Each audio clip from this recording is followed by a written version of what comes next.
सर्वांचा या ठिकाणी असं करतो की तुमच्या बरोबर एकच वर्ष होतं 2004 मी आलो. जसं आता मला सांगितलं की शाळा बंद पाडली कुठं लावलं होतं आणि ग्रुप लावला असताना इथे शेख सरांना पाडण्यात आलं आणि शेख सरांना जाधव सरांनी सांगितलं की आपल्याला इतर माणसं हवे असतील तर त्याला भोळे सरांना किंवा कापले सरांना इकडे बोलवा आणि गुरव सरांना बोलवा. हे जर 3 जण आले तर या कायदा नक्कीच कुठेतरी निकाल त्याच्यावर चांगला परिणाम होईल. कारण ऑफिस मी एक नंबर सांभाळायला सगळ्या संस्थेला माहिती आणि आमचं आता जर तुम्ही ऑफिस पाहिलं ह्या शाळेचं ऑफिस जरी पाहिलं ते फायलिंग वगैरे सगळं पाहिलं तर आपल्याला तुम्हाला रेकॉर्ड भेटणार. ही जर एक बाजू असली ती बाजूला भक्कम सांभाळली तर ह्या लोकांना व्यवस्थित म्हणजे शिकायला वेळ मिळतो. त्याचं काय होतं काही शाळांमध्ये शिक्षणातच काही काम लावलं जातं आणि त्यांना तिकडे शिकवा पाहिजे अशी परिस्थिती आहे. मी तसं माझ्या आयुष्यात केलं नाही घरी स्वतः काम शिक्षण लागतं. तुमचं काम मी शिकवलं म्हणून लावायला तुम्ही शिकवा. मी सुद्धा दहावीला शिकवलं संत सर होते संत सर 8वीत होते तेव्हा मी ते आवड 28 झाली. पहिल्या त्या संतांच्या बरोबर पहिला गेलो आणि मला नाटकाचा असं आवड असल्यामुळे नाटकाची आवड असल्यामुळे पहिलं पुस्तक मांडले होतं त्यात एक नाटक धडा काढला आणि त्याच्यात असं त्यातलं कोणाचं पण आहे मी 88 या ठिकाणी त्यावेळेस शाळेचा निकाल 3% लागला होता. एकच विद्यार्थी पास झाला होता शाळेला आणि त्यावेळेस मी आलो शाळेला निघाली होती 200 रुपये पगार 300 रुपये पगार 500 रुपये पगार आम्हाला झाला आणि असं वाटतं आम्ही निकाल चांगला लावला. त्यानंतर पुन्हा माझी बंदी आली समर्थ विद्यालयात चांगलं 2-4 वर्ष छान गेली माझी. आपल्या अनुजा इथे गुलावळे त्यांचे सासरे आम्ही एकत्र होतो त्या ठिकाणी आणि ते नाटक लिहायचे. मी नाटक बसवायचं त्या ठिकाणी मुलांकडे अभिनय करून घ्यायचं. मी बालगंधर्व कार्यक्रम झाले परत नाट्यमंदिरला आमची मुलं घेऊन गेलो. इतर माझं होतं पेपरला आज माझ्याकडे असं पान आहे तिकीटावर लावलेलं नाटक होतं 10 रुपये तिकीट त्यावेळेस होतं 2003ला आणि शाळेच्या निकालच्या वेळेला पुन्हा आम्हाला इकडं बोलत आलं.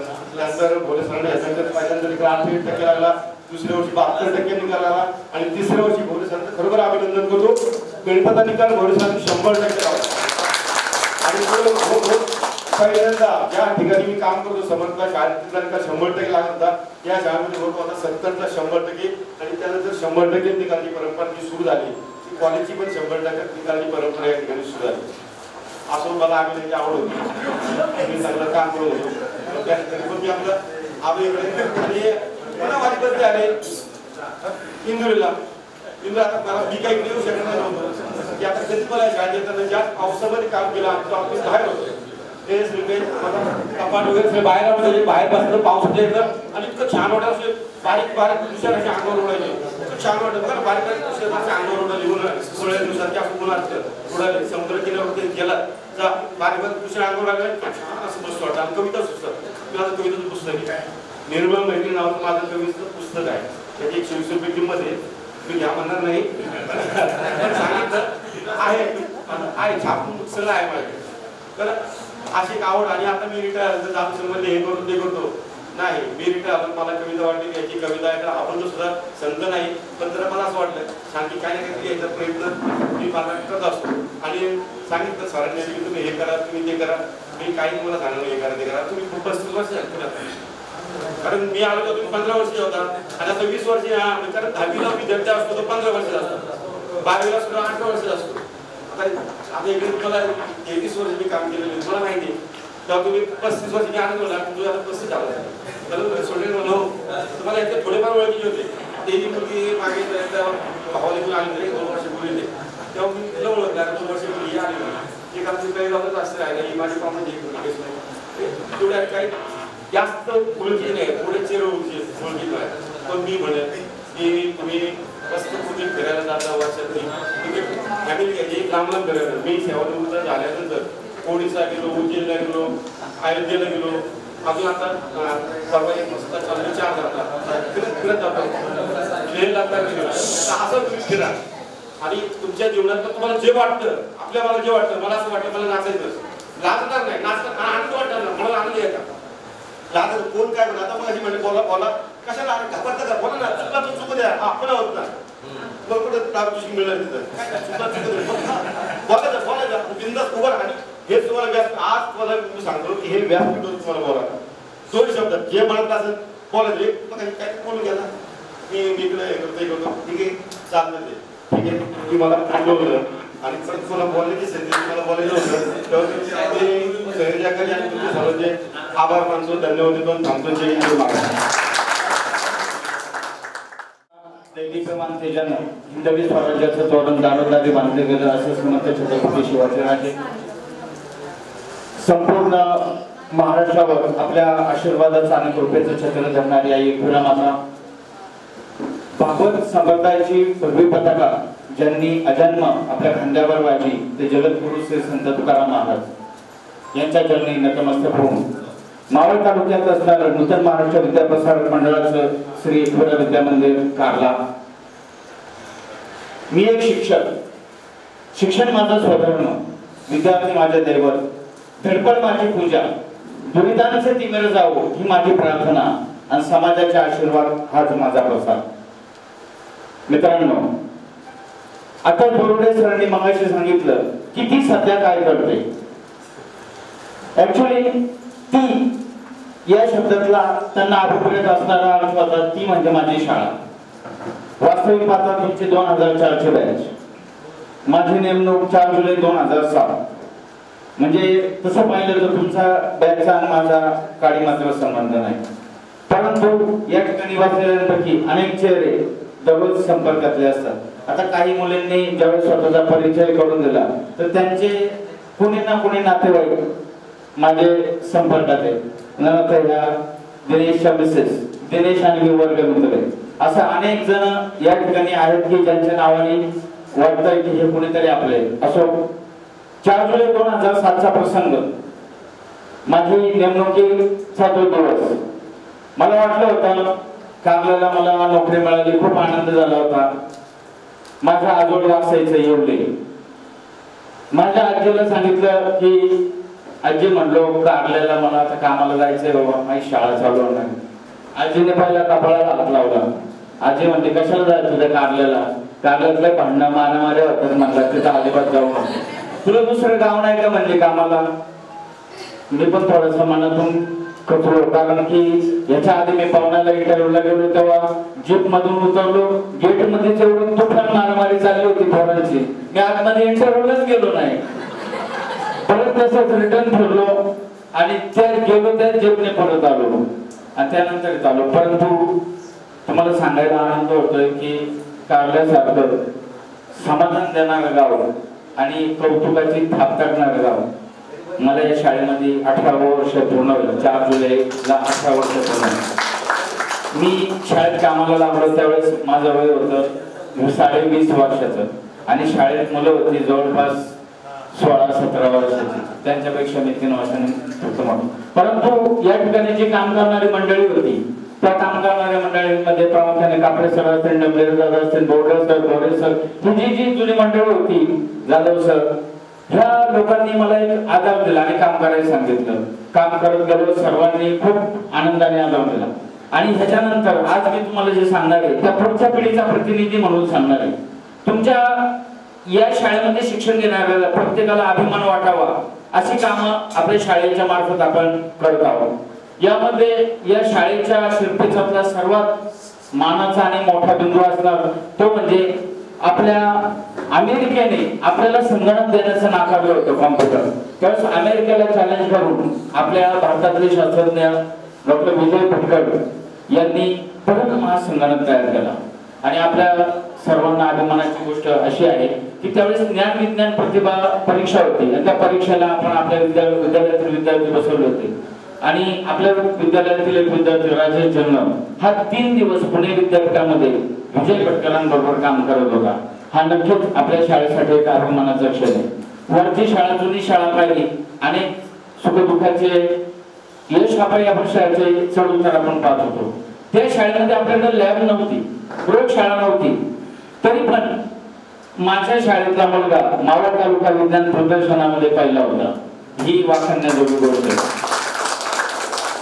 यानंतर ज्यावेळेस महाराष्ट्र शासनाचा संत तुकाराम महाराजांच्या जन्मचतुःशताब्दी निमित्त देहू येथे कार्यक्रम झाला.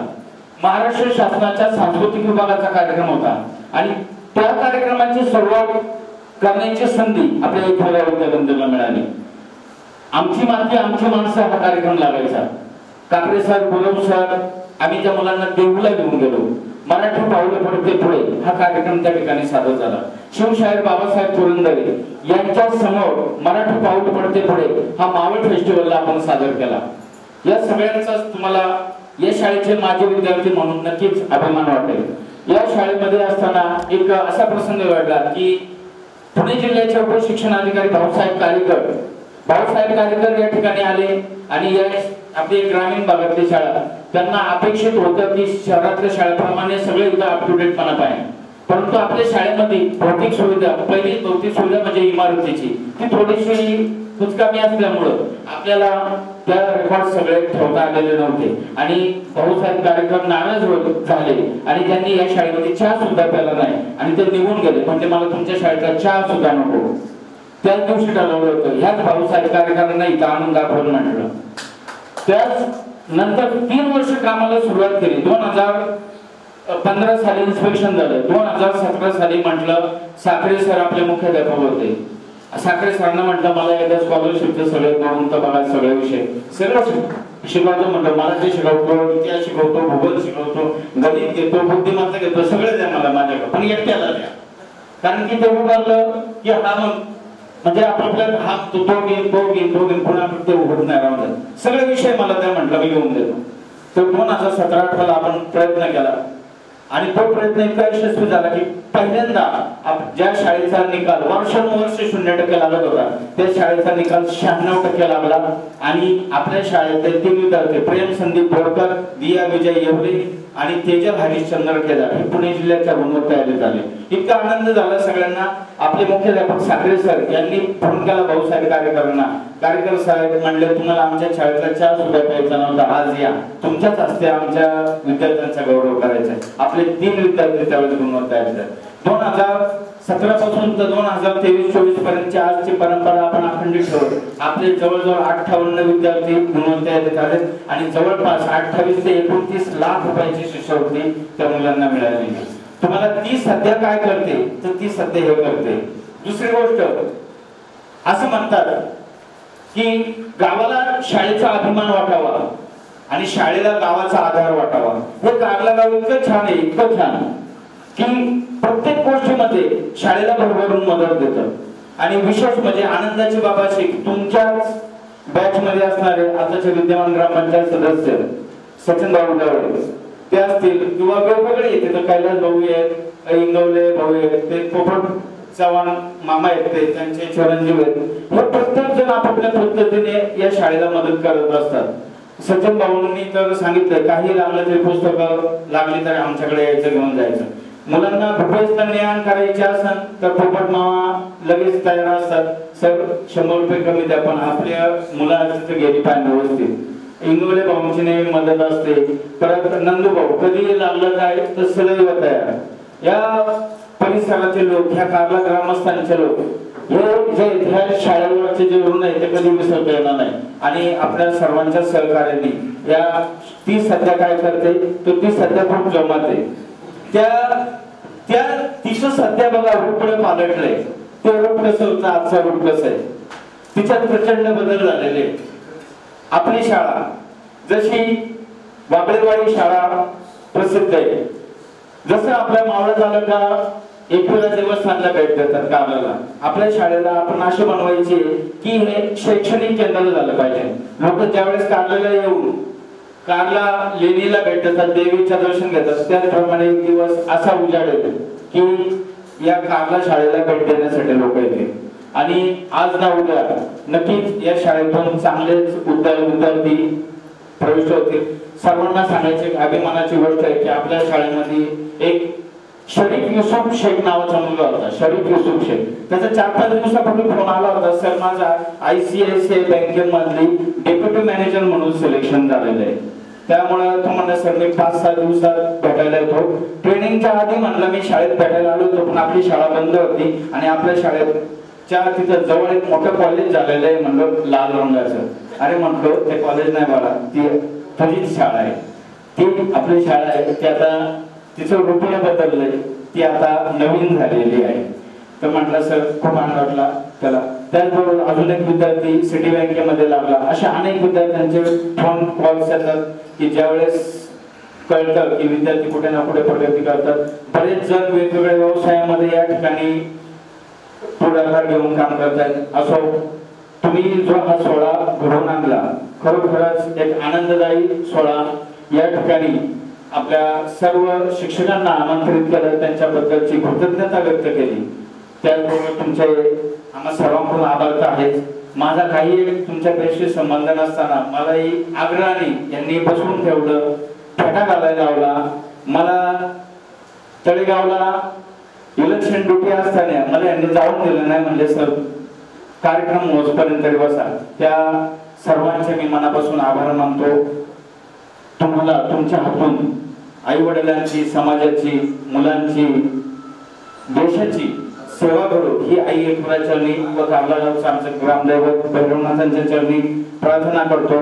तुम्हाला तुमच्या आयुष्यात उज्ज्वल यश मिळो, सुख शांती निरोगी लाभो ही आई एकविरा चरणी सदिच्छा व्यक्त करतो. आपण या ठिकाणी मला बोलवलं, फेटा बांधला, बसायची संधी दिली, तुमच्या बरोबर आनंद शेअर करण्याची संधी दिली, त्याबद्दल मी तुमच्या मनापासून आभार मानतो.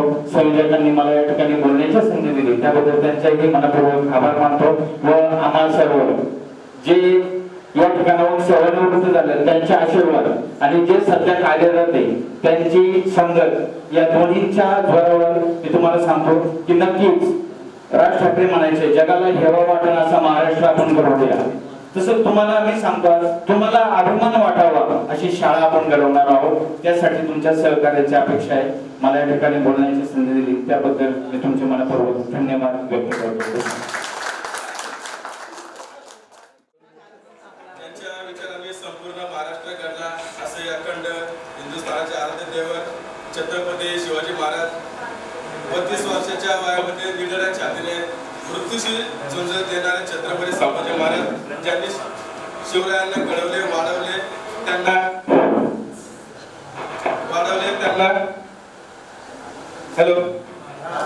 घडवले, वाढवले, त्यांना स्वराज्य निर्माण करण्याची प्रेरणा दिली, ताकद दिली त्या राजमाता राष्ट्रमाता माँसाहेब जिजाऊ, आणि ज्यांनी लिहिलेल्या संविधानावरती आजही संपूर्ण देशाची व्यवस्था चालते असे भारतीय राज्यघटना जनक डॉक्टर बाबासाहेब आंबेडकर या सर्व महामानवांना वंदन करून, केलेल्या महान कार्याला वंदन करून, आलेल्या सर्व पाहुण्यांचे तुमच्या टाळ्यांच्या हस्ते जोरदार स्वागत करूया.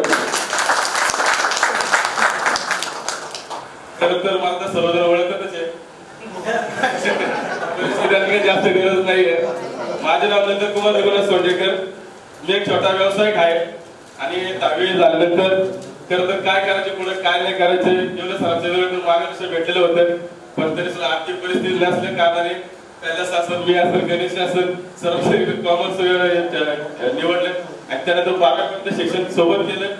त्यानंतर सर्वजण म्हटलं की सगळेजण हे करतात ते करतात, मग आम्ही पण CNC डिप्लोमा केल्यानंतर CNC डिप्लोमा केल्यानंतर आम्ही कंपनीमध्ये चांगल्या ठिकाणी जॉबला लागलो. जॉबला लागल्यानंतर मग कैलास म्हटलं आपण काय करायचं, परत ऍप्टिट्यूड केलं, 1 वर्ष गॅप होता, ते परत फर्स्ट इयर ऍडमिशन घेतलं. नोकरी व्यवसाय करता करता पूर्ण शिक्षण B.Com पर्यंत पूर्ण केलेलं आणि त्यानंतर 5 वर्ष नोकरी केली. त्यानंतर परत व्यवसाय परत केलं, ते छोटीशी टपरी टाकली. टपरी टाकल्यानंतर त्याच्यानंतर मोठा व्यवसाय थोडासा पूर्ण झाला. त्यानंतर मोठा म्हणून तो व्यवसाय संपल्यानंतर मी मोबाईल शॉपिंग मध्ये प्रदान केलं. आजही आम्ही तो यशस्वी म्हणून आपल्या भागामध्ये सर्वजण पाहत आहे. तर सांगायचा उद्देश एकच आहे की तुम्ही तुमचा मार्ग प्रामाणिक ठेवा, यशस्वीपर्यंत तुम्ही 100% यश प्रयत्न करू शकता. तुमचं राहणीमान, तुमचं बोलणं पॉझिटिव्ह ठेवा, कंटिन्यू.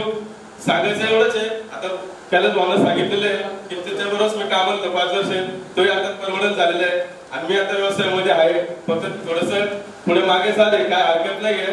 फक्त सांगायचं की आपल्या स्वतःवरती आपण विश्वास ठेवा, आपल्या कामावरती विश्वास ठेवा, निष्ठा ठेवा. पुढे नक्कीच तुम्हाला 100% यश मिळेल ही तुम्हाला जाता खात्री देतो. जय जय महाराष्ट्र.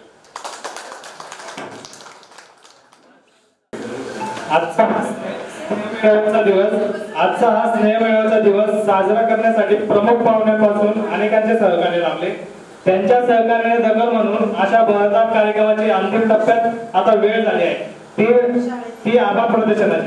कार्यक्रमाचा शेवटचा हा आभार प्रदर्शनाचा आणि स्नेहमेळाच्या दिनाच्या सर्वांना खूप खूप शुभेच्छा.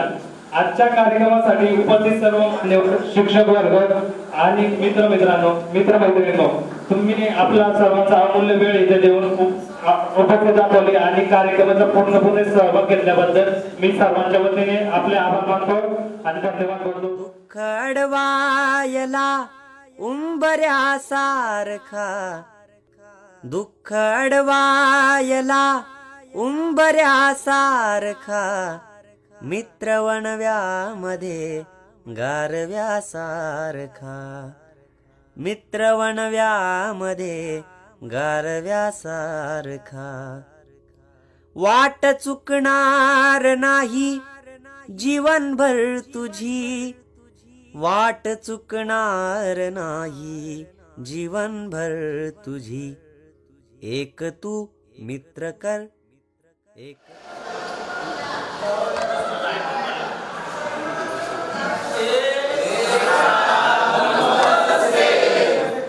नमस्ते. Good afternoon sir. नमस्ते हम तुम सबको अच्छे समझते.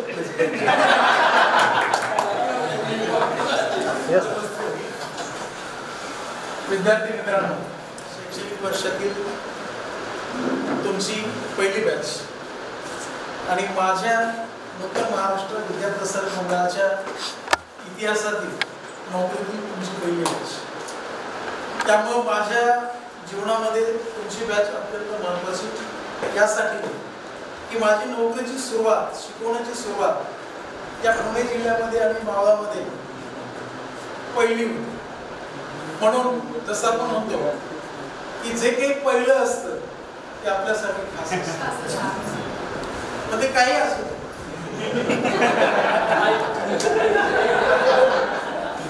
मला जे म्हणायचं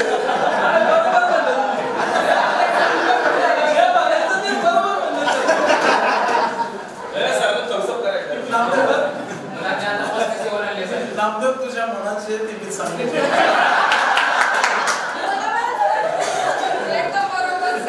आणि म्हणून जसं युगलकर सर म्हणाले सध्या ती काय करते तसंच मी त्याच विषयावरती अगोदर बोलणार होतो, परंतु वेळेचा भान राखून माझं भाषण अगोदर आटोपलं घेतलं आणि तुमच्या मनातली जी इच्छा आहे ती मी 100% पूर्ण करतो.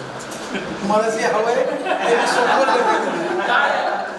पण जसं आता सचिन म्हणाला की सर तुम्ही दोन्ही हाताने लिहित होता फळ्यावर.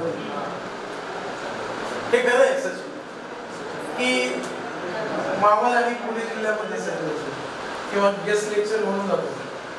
आज पुणे जिल्ह्यामध्ये जर कोणालाही विचारलं 2 हाताने लिहिणारे सर कोणते तर प्रत्येक जण डोळे झाकून माझं नाव सांगितलं की माझी खासियत तेव्हा पण होती आणि आज पण. म्हणून तो मला सर तुम्ही दोन्ही हाताने आम्हाला पुन्हा एकदा फायद्यावरती लिहून दाखवा. पहिली ख्वाहिश त्याची मी पूर्ण करतो.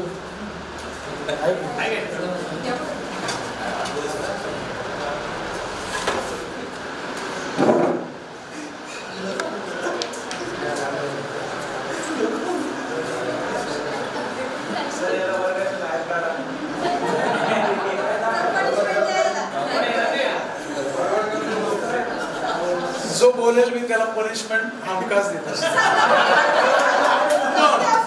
पण आता तुम्ही ज्यावेळेला आपण असं समजतो की मुलाची चप्पल बापाची चप्पल जर मुलाच्या पायात आली तर बापाने समजून जावं. त्यामुळे तुम्ही समजून घ्या की माझी चप्पल तुम्ही घालताय सर. आणि सर जरी मुलगा किती मोठा झाला तरी बाप बापच असतो ना. त्या शिक्षणाला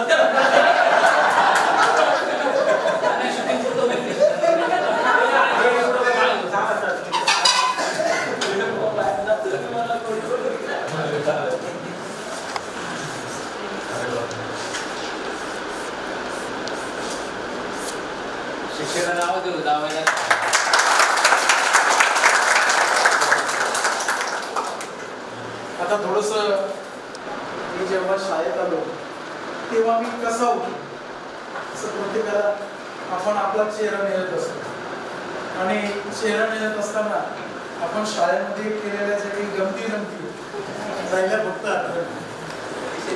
हिरव्या गार गर्द झाडामधून कळकळत वाहणारा तो झरा, कळकळत वाहणारा तो झरा, ही कविता काल्पनिक. त्या कवितेतील पात्र, प्रसंग, घटना या सगळ्या काल्पनिक आहेत. पण जर कुणाला ही कविता आपली स्वतःची वाटली तर हा निव्वळ योगायोग समजावा. कारण कवितेचा शेवट अतिशय मनोरंजक आहे. म्हणून म्हटलं काही जणांना ही कविता आपली वाटेल पण तो योगायोग समजा, कुणावरती कविता नाही. हिरव्यागार गर्द झाडामधून कळकळत वाहणारा तो झरा, पानांची कळकळ, पाण्याचे मंद झुळझुळ गाणारं गीत, पक्षाचा तो किलबिला, शाळेच्या अंगणातील पोरांची ती दंगेखोर मस्ती आठवली आणि अंगावर शाळे चालले. गेले ते दिवस राहायला गेले. शाळेत असताना एके दिवशी गणिताच्या मास्तराने माझे दोन्ही गाल लाल केले. शाळेत असताना एके दिवशी गणिताच्या मास्तराने माझे दोन्ही दूध थडी भरून वाहू लागले. पावसाळा नसतानाही दूध थडी भरून वाहू लागल्यात. का कोण कुणास ठाऊक, का कोण कुणास ठाऊक. माझा तिने माझी नोटबुक घेऊन ऑफ तासाला पूर्ण करून दिली. का कुणास ठाऊक तिला काय वाटलं, माझी नोटबुक घेऊन तिनं ती ऑफ तासाला पूर्ण करून दिली. आणि माझ्या काळजाचा एक कोपरा तिच्यासाठी. माझ्या दिवस गेले, माझी नयन दृष्टी कशासाठी का म्हणून तिला सारखी शोधत राहिली. दिवसातून अनेक वेळा नयन भेटीनं सुखावत होतो, त्यासाठी अनेक वेळा त्याच कॉलेजात मी ऍडमिशन घेतलं. टक्केवारी नसताना तिनं ज्या कॉलेजात ऍडमिशन घेतलं त्याच कॉलेजामध्ये मी ऍडमिशन घेतलं. तिच्यासाठी मी काही शाळा केल्या. आज उशिरा येणार आहेस. तूही उशिरा येशील का? आज उशिरा येणार आहे, तूही उशिरा येशील का? जिन्याखाली कोणी नाही म्हणून माझ्याशी हळूच बोलशील का? जिन्याखाली कोणी नाही पाहून हळूच माझ्याशी बोलशील का? तू देवता झाली आहेस, मी भक्त झालो आहे. तू देवता झाली आहेस, मी भक्त झालो आहेस. मनी बोलल्या नवसाला कधीतरी पावशील का?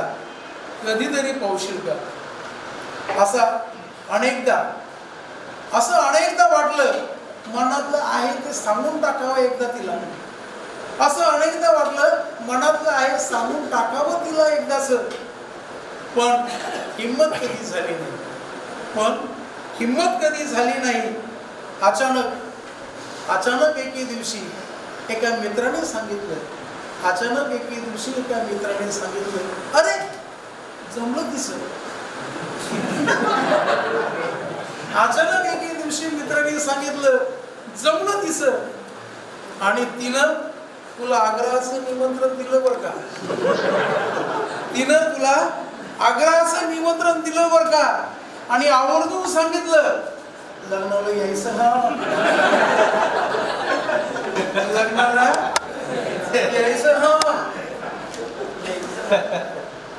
आणि मीच एकट्यानं पाहिलेली स्वप्न प्रत्यक्षात येणार नव्हती म्हणून लग्नाला जायचं टाळत होतो. आतल्या मनाने सांगितलं असं कसं करून चालेल. तिला तर निरोप दिलाच पाहिजे. बँड बाजा वाजत होता, सनई चौघडे वाजत होते. पोटी घामाघूम नाचत होती. एकाने मला हात दिला आणि आतमध्ये ओढला. एकाने मला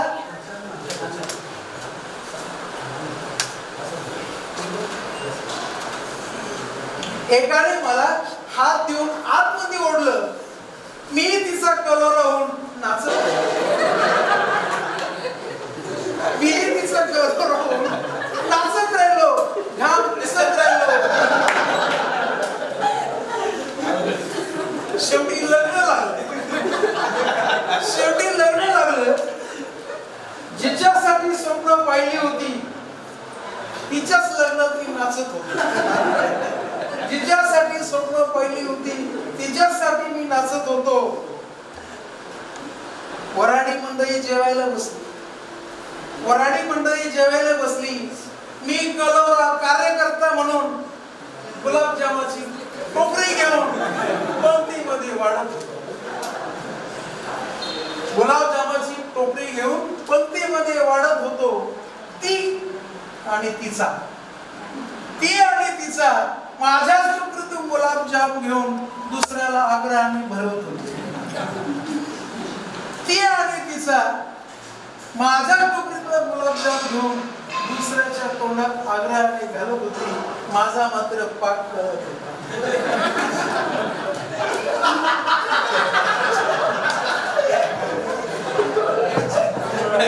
माझा मात्र पाक करत होता. आणि शेवटी भग्न स्वप्नाने न जेवताच मी मात्र घरी गेलो. भग्न स्वप्नाने मी मात्र न जेवताच घरी गेलो होतो. वर्षामागून वर्ष गेलं. आवडलं तर काय? वर्षामागून वर्ष गेली आणि अचानक रस्त्यावर पाठमोरी ती दिसली. वर्षामागून वर्ष गेलं. रस्त्यावर पाठमोरी ती दिसली. गाडी थांबली. मनात आलं विचारा तीच आहे का म्हणून. कारण सगळं बदललं होतं.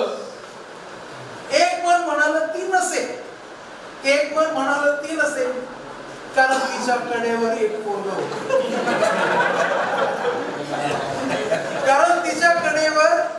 पोरगं होतं. जायला निघालो. न विचारताच जायला निघालो आणि मागून पाठीवरती थाप पडली. तसा मी एकदमच दचकलो. पाहतो तर तीच होती. केवढी बदललेली. रूप पालटलेलं. सौंदर्य एकदम खुललेलं. ती नव्हती.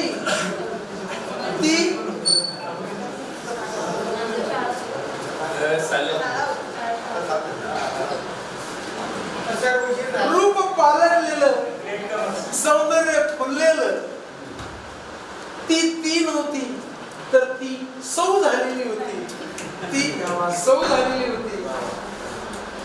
कडेवरच्या लेकराला आवडलं तर काय आवडलं. कडेवरच्या लेकराला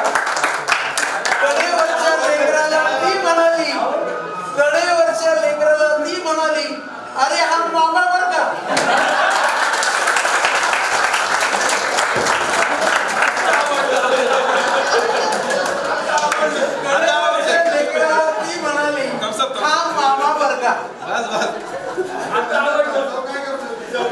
मी ऐकून न ऐकल्यासारखं केलं. ती पुन्हा तिच्या लेकराला म्हणाली हा तुझा सक्का जरी नसला तरी मारलेला मामा बघा. हा तुझा सक्का नसला तरी माझा मारलेला भावावर का.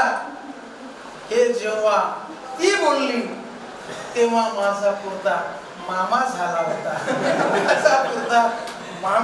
होता. हा आपोआप माझ्या खिशाकडे वळाले.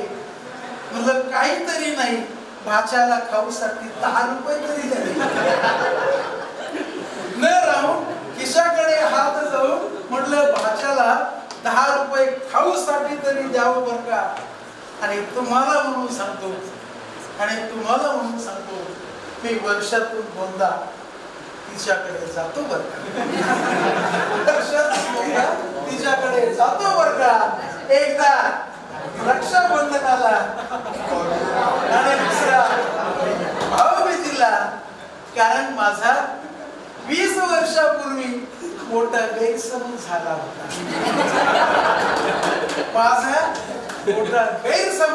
होता. तिनं पोराला सांगून माझा गैरसमज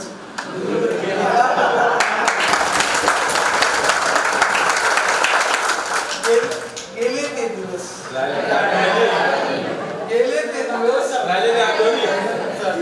समजून घ्या. मी फक्त भाषण करण्यामध्ये पटाई माझ्याकडे गडांसारखं काही गान बोलले जातं मी बोलू शकत नाही. नेहमी म्हणत असतो इस भरे हुए महफिल में गाना तो मैं भी गा सकता हूं. इस भरे हुए महफिल में गाना तो मैं भी गा सकता था, लेकिन आवाज बेवफा निकली.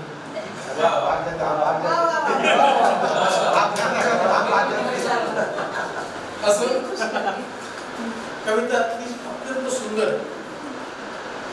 दुःख अडवायला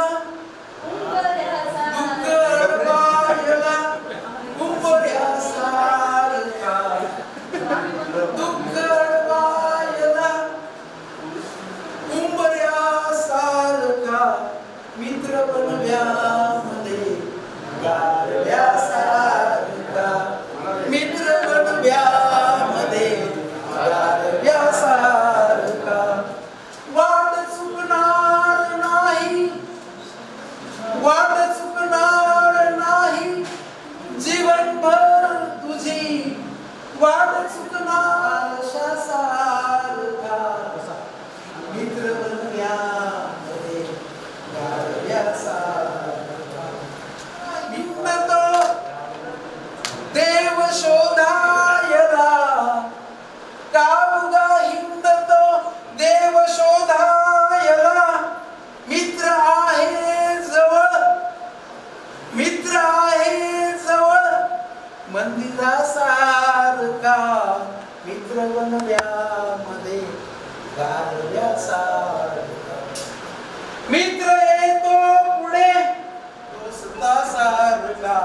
आणि शेवटचा सगळ्यांसाठी जा मैत्री चाटते गाय होऊन मला, मैत्री चाटते गाय होऊन मला. जा बिलक, जा बिलक तू तिला, जा बिलक तू तिला वासरा सारखा, मित्र गार वनव्यामध्ये गारव्यासारखा. आणि शेवटचा जाळताना मला. शेवटी मित्र शेवटपर्यंत खूप ताकदीचा असतो, जीवाभावाचा असतो. जाळताना मला देह ठेवा असा, जाळताना मला देह ठेवा असा. सगळ्यांनी आपल्या शेजारी जे बसले त्याच्या खांद्यावर हात आणि त्याच्यासाठी हा मुद्दा. जाळताना मला देह ठेवा असा, हात खांद्यावरी, हात खांद्यावरी टाकल्यासारखा, मित्र बनव्या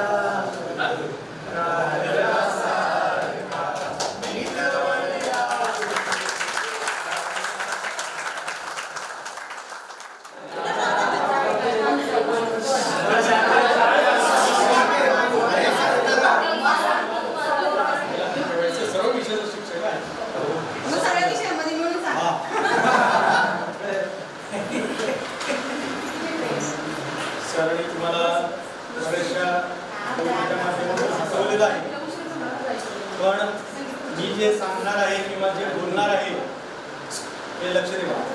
राखी नंतर बोल. आता मग मला बोलायला सांगितलं नंतर 15-20 मिनिटं शांत बसायचे.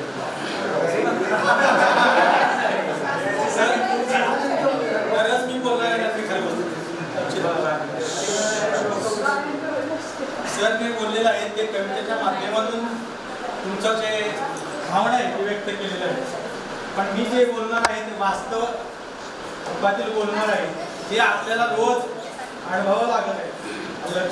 त्याची मी एक थोडासा आध्यात्मिक क्षेत्रात असल्यामुळं लक्ष इथूनच मी सुरुवात करणार आहे. तुम्हाला थोडंसं बोर वाटेल. नामदेव, आपण नंतर बोलू तुझ्याविषयी. मी बायको आणि तू पण दोघं पण माझे विद्यार्थीने आहात.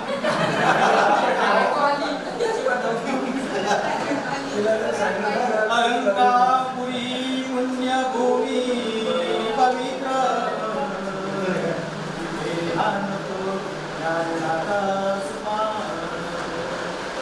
तया कविता आठविता पुण्यराची. नमस्कार माझा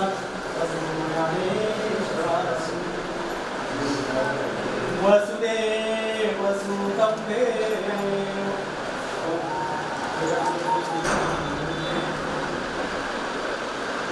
ज्ञानंद राजा संत श्री नागेश्वरमावी जगद्गुरु जगद्वंदनीय संत तुकाराम महाराज यांच्या चरणी कोटी कोटी वंदन. या हिंदुस्थानाचे आराध्य छत्रपती शिवाजी महाराज त्यांना मानाचा मुलगा माझे गुरु संत श्री वामनराव यांच्या चरणी कोटी कोटी वंदन. आपण सर्व उपस्थित माझे सहकारी ज्येष्ठ श्रेष्ठ आणि माझ्या सर्व सांसारिक विद्यार्थी मित्रांना सर्वांना कृतज्ञता वंदन करतो. जसं पुण्याची पिलं पुण्यातून बाहेर पडल्यानंतर त्यांना पंख येतात, मोठी होतात, त्या घरट्यातून त्यावेळेस पण खेळतात, उडून जातात. आणि उडून गेल्यानंतर त्यांना त्या घरट्याची आठवण होत नाहीये. पण आपलं मात्र वेगळं आहे. तुम्ही लहानाचे मोठे झालात, मोठ्याचे आता आई वडील झालात आणि परत तुम्हाला ह्या घरट्याची त्या विद्यालयाची आठवण झाली. याच्याबद्दल तुमच्या सर्वांचं मनपूर्वक कृतज्ञपूर्वक आभार मानतो. तुम्ही एवढा छान कार्यक्रम सर्वव्यापी शक्तिमान परमेश्वर एक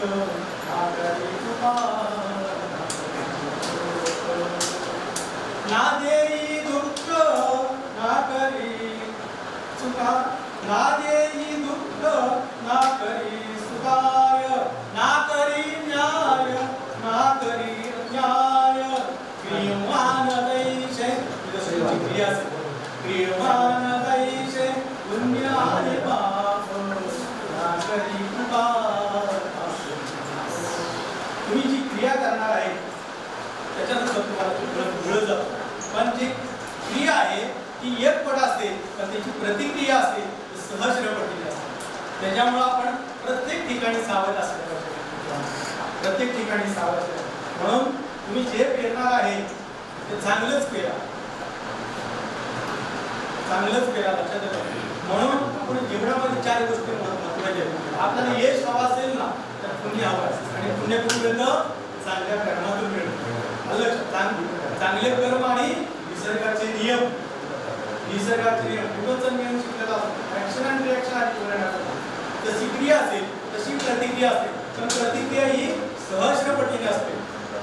जसं कडुलिंबाची बिया आहे, जे लिंब बी टाकली लाखो बिया उपयोग नाही. पण आंब्याची एक पोय आहे ग्रोसर, एक पोय लावली लाखो आंबे येतात. आपण आनंदाने म्हणून तुम्ही जे पेरता ते चांगलंच पेरा. जे पेरा चांगलं किंवा वाईट तुम्हाला 1000 पटीने मिळणार. म्हणून तरी असले प्रत्येक ठिकाणी अनुभव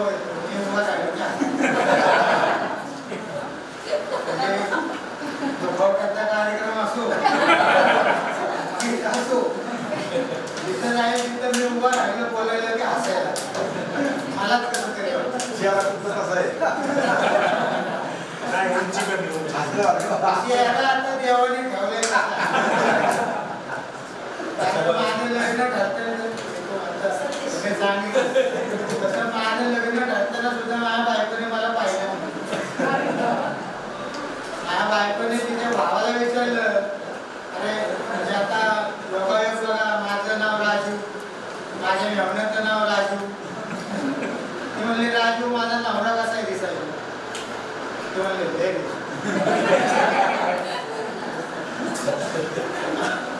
आमच्यामुळे तर आमचा रंग फारच बरा होता.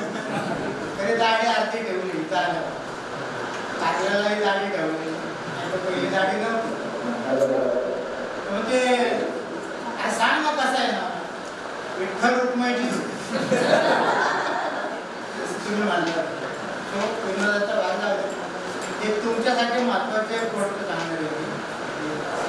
गोष्ट नाही ती आपल्या इथं आळंदीच्या जवळ मरकळ म्हणून गाव आणि गेला असेल तिथं काय माहिती. त्या ठिकाणी विपश्यना केंद्र आहे.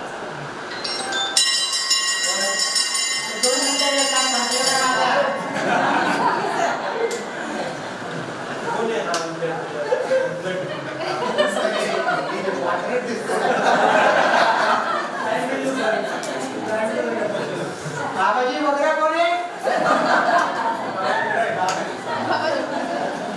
तर त्या ठिकाणी जगाचे सर्वात मोठे केंद्र आहे ते आहे नाशिक जवळ इगतपुरी. तुमच्या दृष्टीने महत्वाचं आहे. सर्वजण कापडची क्षेत्रामध्ये आहात, तुम्ही व्यवसायामध्ये आहात, तुम्ही नोकरीला आहात. असं करताना आपल्या मनामध्ये चिंता, प्रापंचिक चिंता, काही प्रश्न असतात. आता या ठिकाणी काय आहे, इगतपुरीमध्ये जे मोठं केंद्र आहे तिथं आपला नंबर नाही लागला. 3 महिने अगोदर नंबर लावावा लागतो. तर फी वगैरे काही नाही, राहण्याची सोय आहे, जेवण वगैरे सगळं सोय आहे. फक्त एक गोष्ट तिथं आहे, मी अनुभव घेतलेला आहे. माझ्या 3 वेळा नंबर लावलेला होता माझ्या मुलाने 5 वेळा तो कोर्स केलेला आहे. पैसे लागत नाही तिथं. ज्या वेळेला माझा नंबर आला त्या वेळेला मी काहीतरी बहाणा करून मुलाला सांगायचं मला जायचं. आता एवढं म्हणतोय, या वेळेला कार्तिकी एकादशी त्यावेळेला माझा नंबर लागलेला होता. रात्रभर आदल्या दिवशी मला घरचे सगळे जावा एकदा जाऊन बघा तर काय. आता मला ते काय एकटेपणा माझ्यामध्ये नाही, मला ते जमत नाही एकटेपणा किंवा गप्प बसणे. माझा आता आवडता छंद म्हणजे टीव्ही वगैरे, दिवसभर टीव्ही वगैरे, दुसरं काय आणि फिरायला. म्हणलं ठीक आहे. ऐन वेळेला रात्री 12 वाजता सर्व पॅकिंग केलं, काही ना ड्रेस वगैरे घेतलं आणि दुसऱ्या दिवशी मुलाच्या मित्राने 4 व्हीलर आणली, त्याच्यामध्ये बसवलं मला. तिथे एकविरेला आलो, एकविरेचं दर्शन घेतलं आणि मरकळला घेऊन मला सोडले. लांबून लांबूनची लोक येतात तिथं. नंबर लागणं सुद्धा नशिबाचा भाग आहे तिथं. आणि त्या ठिकाणी सर्वसाधारणपणे वयस्कर लोक तर आहेत, पण IT क्षेत्रामधील लोक जास्त आहेत, विद्यार्थी मुलं. कारण IT क्षेत्रामध्ये मानसिक त्रास जास्त आहे बघा त्या लोकांना. IT क्षेत्रामध्ये काय मध्यंतरी काही केसेस अशा घडलेल्या आहेत की IT क्षेत्रातील ते विद्यार्थ्यांनी जीव दिलेला आहे, आत्महत्या केलेली आहे तणावामुळे. आपली व्यवसाय आणि नोकरी तरी बरे, पण तिथं कधीही फोन येतात IT क्षेत्रामध्ये. मी पाहतो रात्री 12-1 वाजता त्यांचं कॉम्प्युटरवर काम सुरू, जेवण वगैरे सगळं बाजूलाच आहे. 3 महिन्याने तिथं त्यांची वेबसाईट आहे, त्या वेबसाईटवर तुम्ही जा, तिथं प्रवेश पहा, तुम्ही नाव नोंदवा, तुम्हाला त्यांचा फोन येईल. नंबर लागला तर अवश्य करा. तिथं काय आहे, सगळं राहायची व्यवस्था आहे, प्रत्येकाला सेपरेट रूम आहे.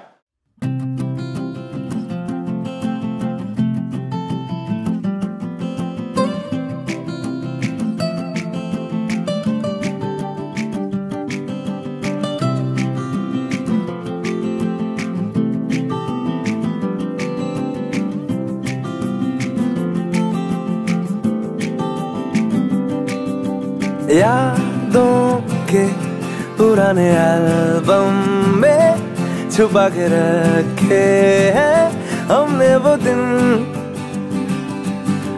गुल्लक में पड़ी चवन्नी सी बचा के रखे हैं हमने वो दिन। ना किसी मंजिल की फिक्र थी, जिंदगी जीने की उम्र थी।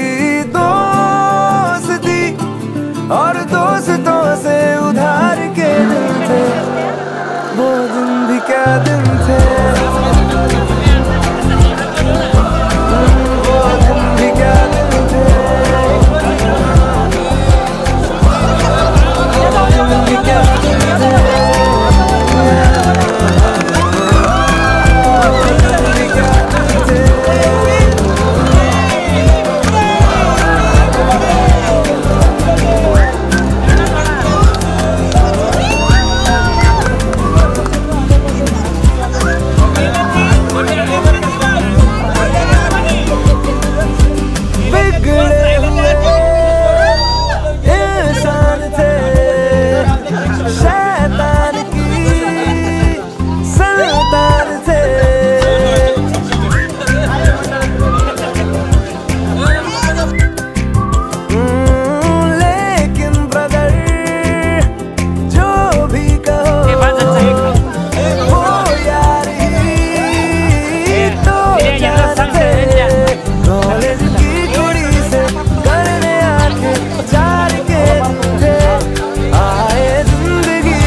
एवढा नाही 20 रुपयाचा मोठा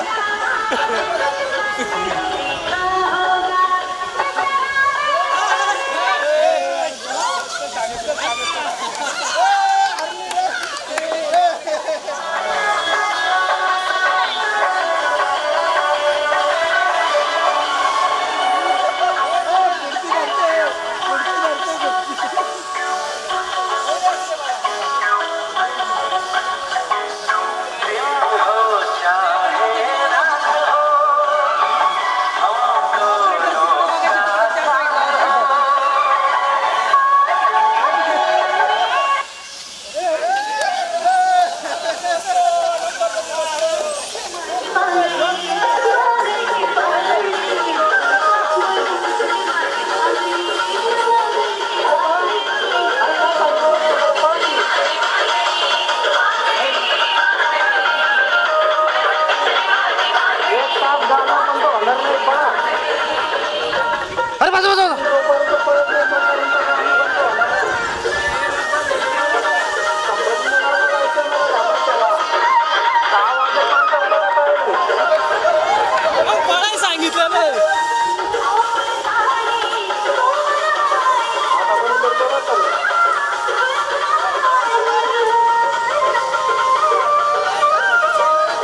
कार्यालयामध्ये